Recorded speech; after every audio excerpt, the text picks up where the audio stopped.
Wel, y hartan ha sinir fi trang ysgublacha na di fyrgieich ac yn ac yn Sgoil-Àraich agus ha mi sin iste dol i yn y cwrs y fys fioen agus yw jan y gaichad fo Sgoil-Àraich sŵas gan sgol.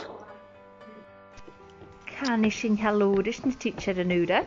Hallo, is Mrs. NicFhionnlaigh, smysyn in the Teachdaireachd na vis the chicas get Clas and Liana. Ha mi fioenach yn NicCoinnich si Sgoil-Àraich ach ha mi Tidsearan is hwyl dyniach gen Sylwynastal.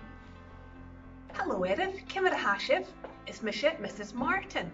Agus is misje in gynna Tidsearan ha cyfiacaf na rhywch sibysdaig yn Clas hyn. Ha mi y Tidsearan y NicCoinnich agus ha mi dóchas gan bí jo spór seacin na a bhís an ulig cálaigh agus a rás ansan scóil. Mar sin léad an rasta.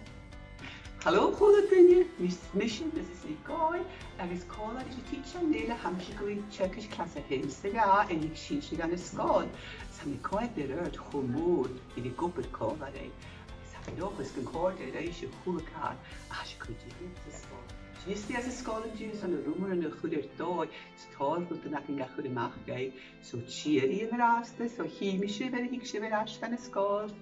Cheery! Hallo, is Mrs. NicCoinnich, so I'm a Teachdaireachd Ila, I have be colored in a class in Sgoil. Have me Tidsearan NicCoinnich, that has scholar Fosflex, have me dochas come a shisha Tidsearan to Sgoil-Àraich good jack. Mar sin léir.